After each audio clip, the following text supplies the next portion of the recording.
બનાસકાંઠાના ઓગળની ધરાનો ઇતિહાસ તો આપે જાણ્યો, પરંતુ આજે એમની પાછળ એક ઐતિહાસિક કાર્યક્રમ થવા જઈ રહ્યો છે. કહી શકાય કે શ્રદ્ધાંજલિ રૂપે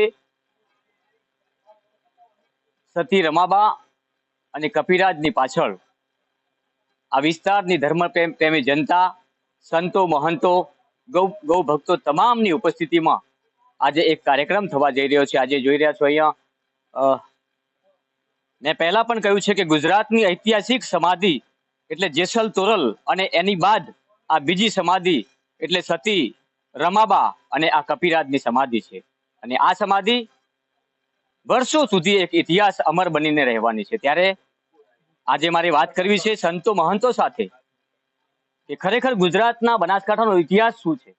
અને આ ધરામાં આવા તો અનેક ઇતિહાસો છે, અને ઇતિહાસો ત્યાં જ બને છે કે જે ધર્મ હોય છે, જે ધાર્મિક પ્રવૃત્તિઓ ચાલતી હોય છે.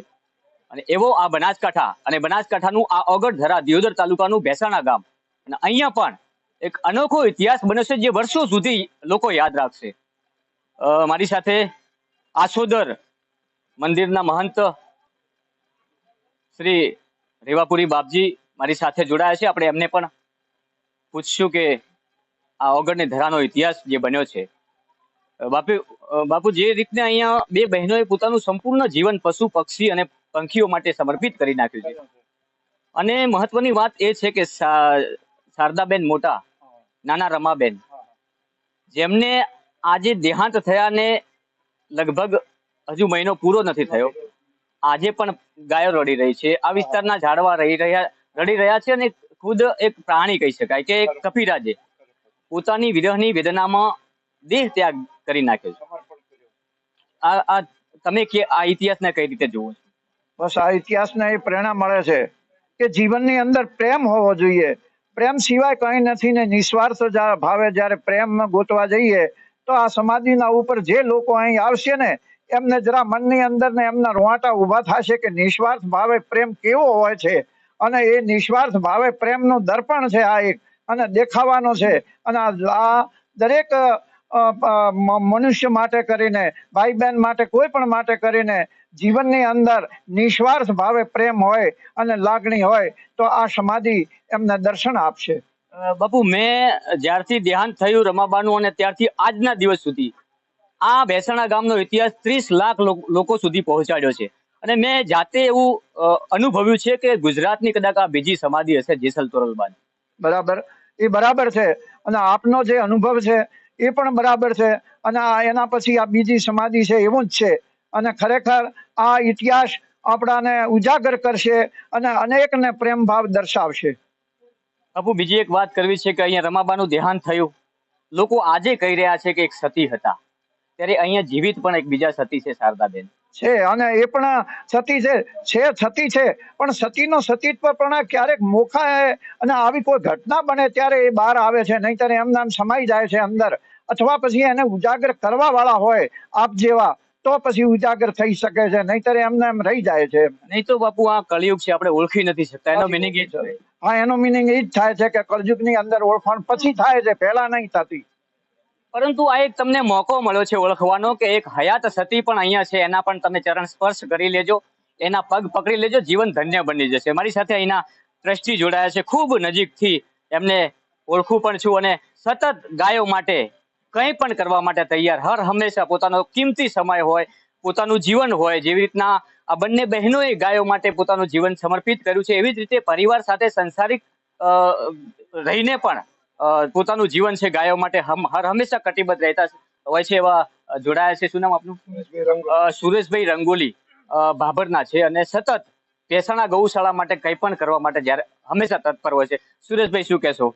તમે જ્યાં જીવનનો ભોગ આપ્યો છે ત્યાં એક ઐતિહાસિક ઘટના બની છે, અને આ ગુજરાતની એક ઇતિહાસ કહેવાય, ગુજરાતની ઘટના છે. આ આપણા તાલુકાની નહીં, પરંતુ મેં વારંવાર કહ્યું છે કે આ ઓગળની ધરામાં આવા અનેક ઇતિહાસો હજુ પણ બનતા રહેશે. કળિયુગની અંદર એક સતયુગનો અનુભવ કરાવતો આ કિસ્સો છે.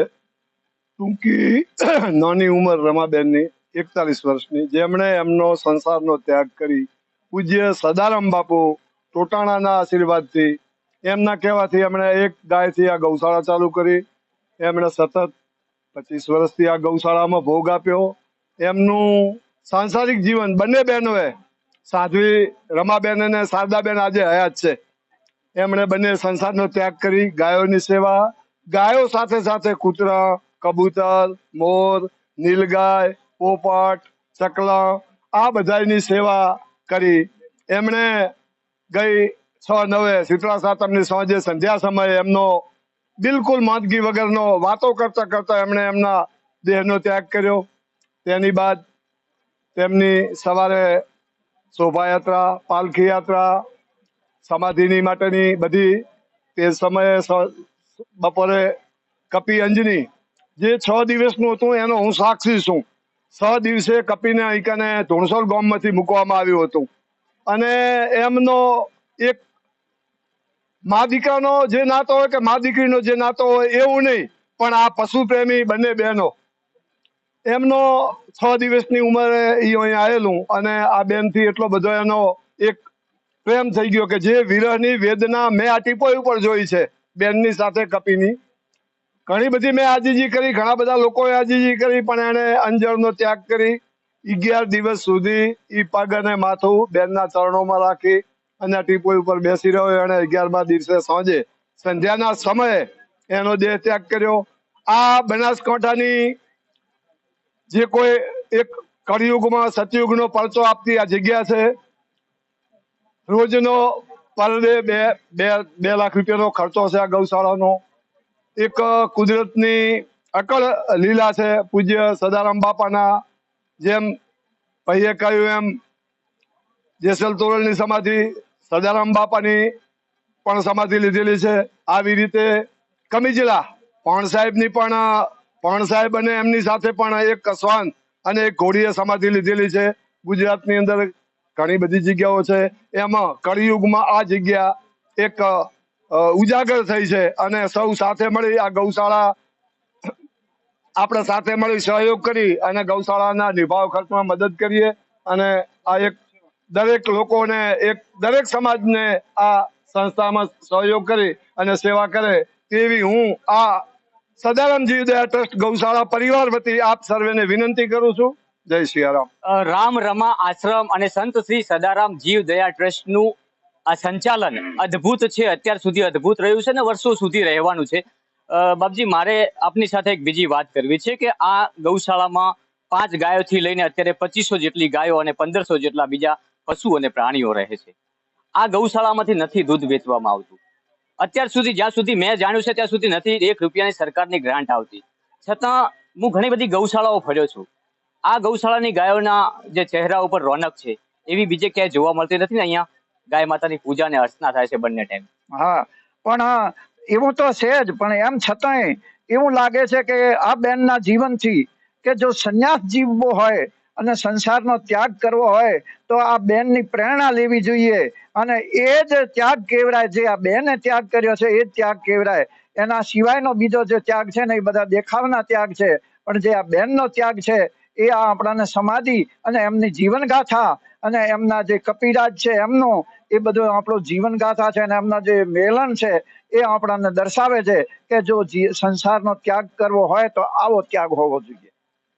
સંસારનો ત્યાગ એ જ લોકો કરી શકે જેના રોમ રોમમાં રામ પ્રભુનું નામ હોય, જેના રૂવાડે રૂવાડે આગ લાગી હોય ભક્તિની, સ્મરણની, આ વિસ્તારની ધરાની, અને એ જ સંસારનો ત્યાગ કરી શકે જેને માત્ર ભગવાન સિવાય બીજું કંઈ યાદ ના આવતું હોય. કારણ કે આ 2 બહેનોએ સંસાર ત્યાગ કર્યા પછી પણ પોતાનું જે જીવન છે એ માત્ર ને માત્ર પશુ, પંખી અને પ્રાણીઓ માટે ન્યોછાવર કર્યું છે. આ જુગો જુગ આ ઇતિહાસ અમર રહેવાનો છે. ઓગળની ધરા ને લોકો કાયમ યાદ કરવાના છે. અહીંયા હજુ તો વાર છે. અહીંયા માથું ટેકાવવા માટે પણ લાઈનો લાગવાની છે. નમસ્કાર.